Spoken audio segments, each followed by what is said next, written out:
नमस्कार, आवाज स्पेशल में आपका स्वागत है। मार्केट और कारोबार की बड़ी खबरों के साथ ये स्पेशल बुलेटिन आपके लिए। सबसे पहले कुछ सुर्खियां। रिलायंस रिटेल की एग्जीक्यूटिव डायरेक्टर ईशा अंबानी को बड़ा सम्मान। फोर्ब्स इंडिया लीडरशिप अवार्ड्स में मिला जेन नेक्स्ट एंटरप्रेन्योर का खिताब। सम्मान के लिए ईशा ने कहा thank you. Thank you so much. This is to my parents who inspire me endlessly, and to my children Prithvi, Adya and Krishna who motivate me every day. Thank you. केंद्रीय कर्मचारियों और पेंशनरों को गुड न्यूज। सरकार ने महंगाई भत्ता 4% बढ़ाया। करीब 48 लाख कर्मचारी और 70 लाख पेंशनधारियों को मिलेगा फायदा। उज्ज्वला गैस धारकों को 200 रुपए की सब्सिडी भी। सीएनबीसी आवाज की खबर पर मोहर। डेट म्यूचुअल फंड के निवेशकों पर बढ़ेगा टैक्स का बोझ। डेट एमएफ में संशोधन लोकसभा में पास। लॉन्ग टर्म कैपिटल गेन और इंडेक्सेशन का नहीं होगा फायदा। एफएनओ ट्रेडिंग होगी महंगी। फाइनेंस बिल में सिक्योरिटीज ट्रांजैक्शन टैक्स बढ़ाने का ऐलान। ऑप्शन और फ्यूचर्स में 25% अब ज्यादा लगेगा टैक्स। न्यू पेंशन स्कीम में बदलाव की तैयारियां। पेंशन स्कीम की समीक्षा करेगी सरकार। वित्त मंत्री ने किया ऐलान। वित्त सचिव की अगुवाई में कमेटी का गठन।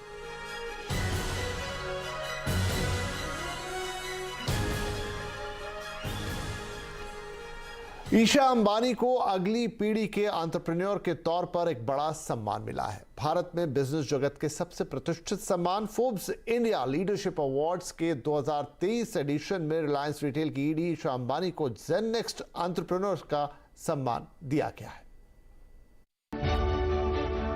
Forbes India leadership awards corporate excellence, visionary leadership, business में इनोवेशन और सक्सेस का सबसे बड़ा एक्नॉलेजमेंट। इन सबसे बड़े अवार्ड्स में रिलायंस रिटेल वेंचर्स लिमिटेड की एग्जीक्यूटिव डायरेक्टर ईशा अंबानी को मिला Gen next entrepreneur award. Ladies and gentlemen, keep the applause going.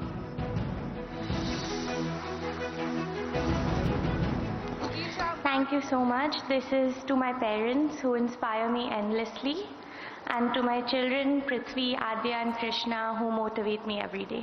Thank you. L&T को इंजीनियरिंग एंड कंस्ट्रक्शन जायंट बनाने और सीमलेस सक्सेशन को अंजाम देने वाले कंपनी के non executive chairman AM Naik को इस बार का लाइफ टाइम अचीवमेंट अवार्ड दिया गया। CEO ऑफ द ईयर का अवार्ड हासिल किया टाइटन के CK वेंकटरमन ने। अपने 12वें साल में फिला ने अवार्ड्स की 5 नई कैटेगरी शामिल की है। इसमें बूटस्ट्रैप्ड हीरो का अवार्ड नॉइज के को फाउंडर्स गौरव खत्री और अमित खत्री को, क्लाइमेट वॉरियर्स बैनियन नेशन के राज मदन गोपाल और मनी वाजी पेयाजुला को, स्काई रूट एरोस्पेस के पवन कुमार और नागा भारत डाका को emerging innovator award, star cement के राजेंद्र चमड़िया को रीजनल गौलियत अवार्ड और टाटा कम्युनिकेशन के अमर स्वामीनाथन को टर्न अराउंड स्टार अवार्ड मिला। ब्यूरो रिपोर्ट, CNBC आवाज।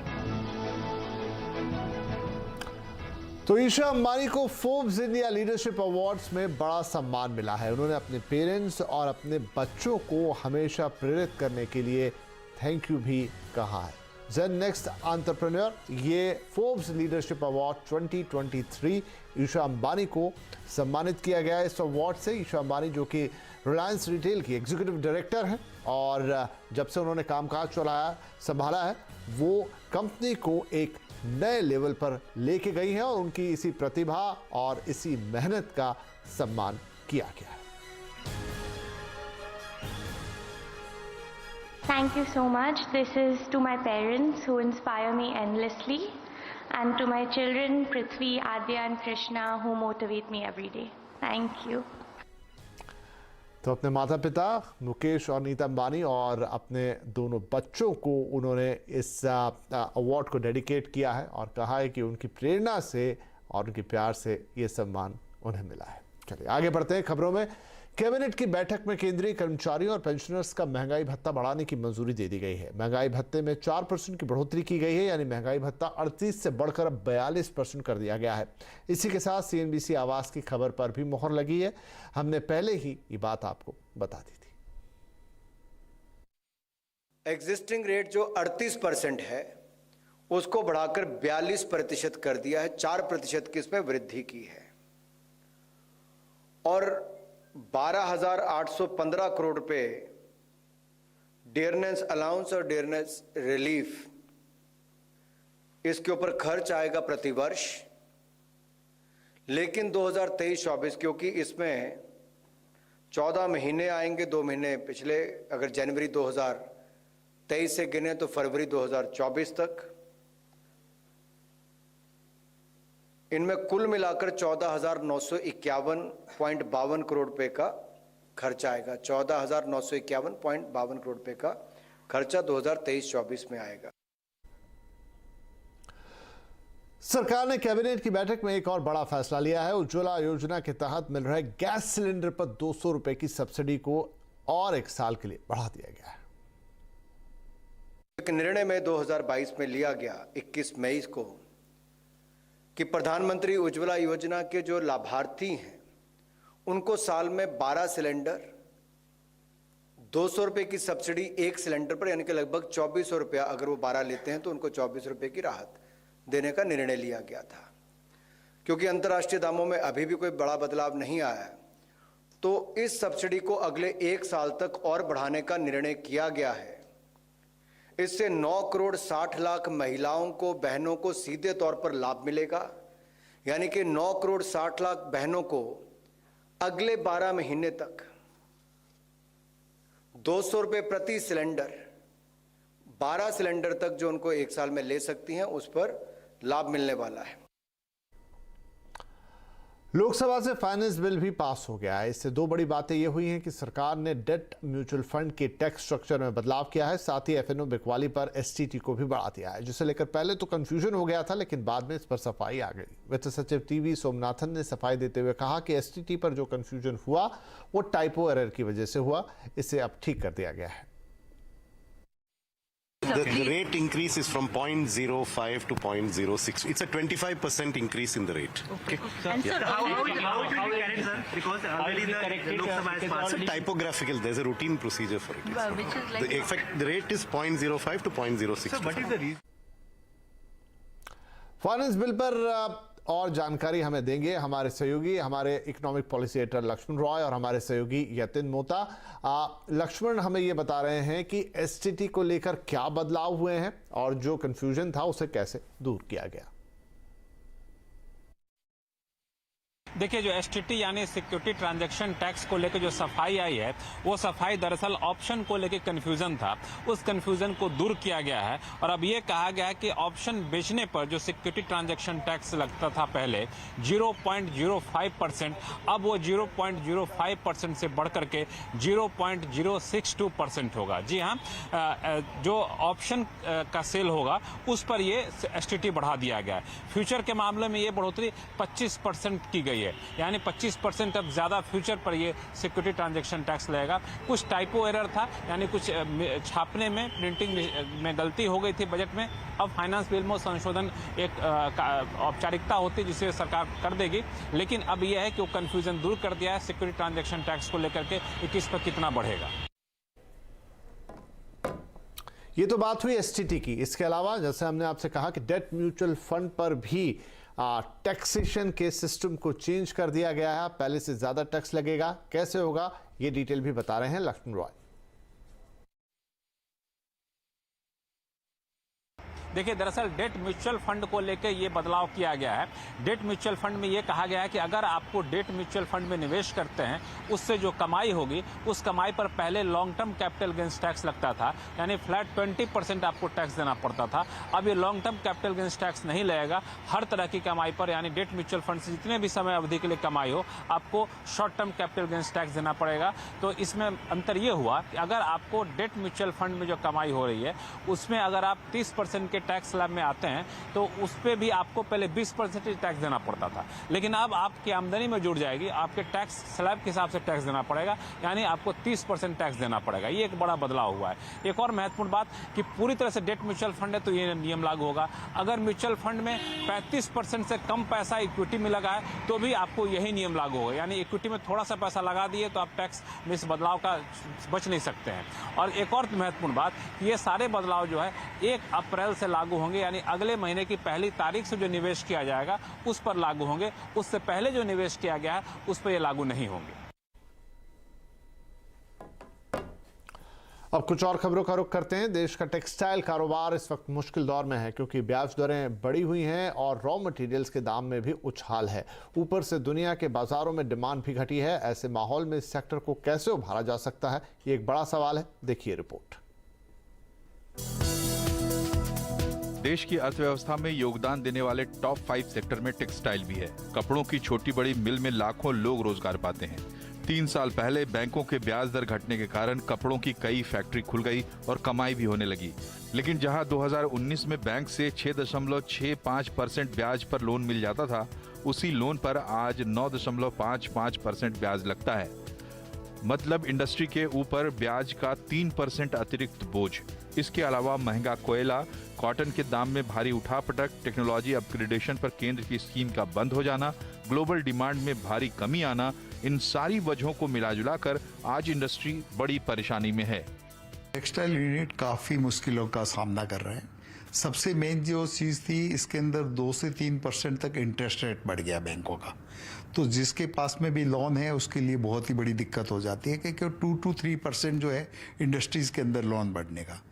उसके अलावा मेन जो टेक्सटाइल्स के अंदर एक टफ की स्कीम गवर्नमेंट से, सेंट्रल गवर्नमेंट जो सब्सिडी देती थी वो काफ़ी साल हो गया बंद हो गया, तो टफ की।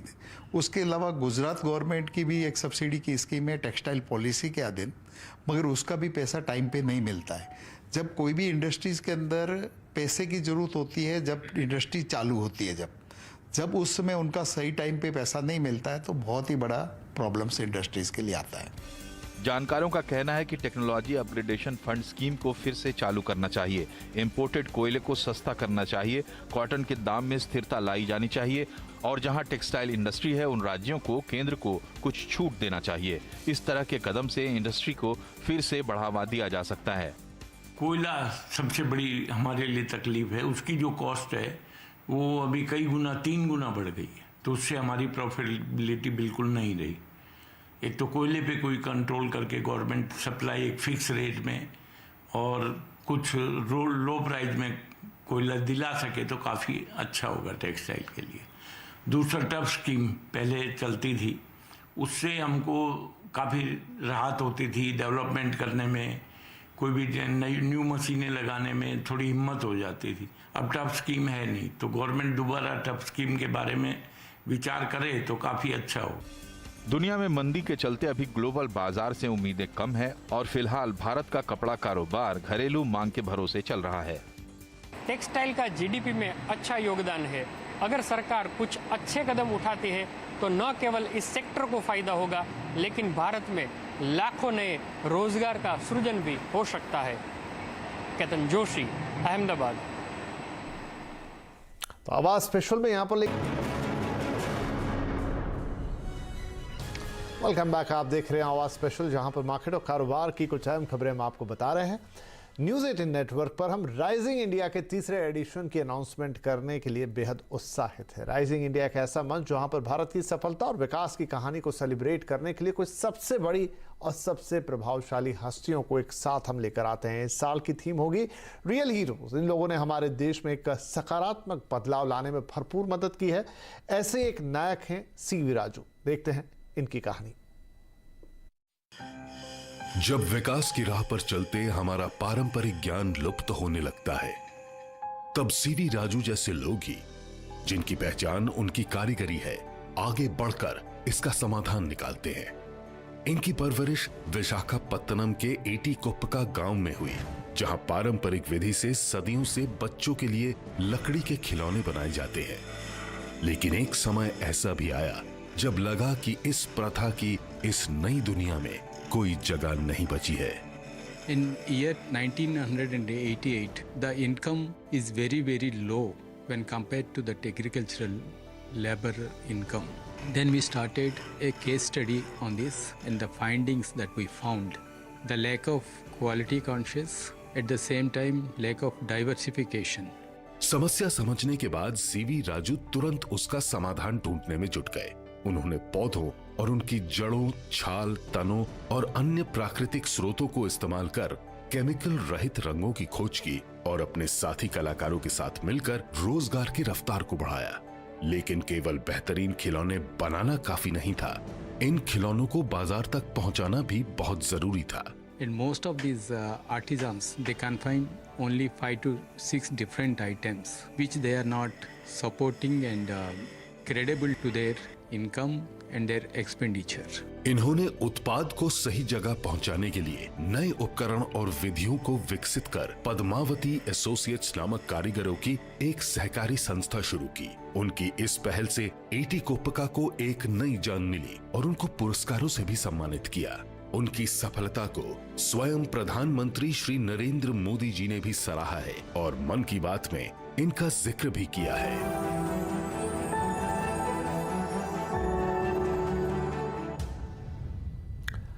तो देखते रहिए हमारी एक खास पेशकश राइजिंग इंडिया रियल हीरोज, जहां हम आपके लिए विभिन्न क्षेत्रों में काम करने वाले असली हीरोज की कई और कहानियां लाते रहेंगे। लेकिन इस बुलेटिन में एक बार फिर से हम आपको दिखाते हैं ईशा अंबानी को अवार्ड जो मिला है उसकी खबर। फोर्ब्स इंडिया लीडरशिप अवार्ड में उन्हें बड़ा सम्मान दिया गया है। उन्होंने अपने पेरेंट्स को हमेशा प्रेरित करने के लिए धन्यवाद दिया है। उन्होंने अपने तीनों बच्चों का इसका श्रेय दिया है और 3 बच्चे मतलब कि वो अपने भाई आकाश अंबानी के बेटे पृथ्वी का भी नाम दे रही हैं। चलते चलते आपको फिर से छोड़कर जाते हैं इन अवार्ड्स की तस्वीरों के साथ।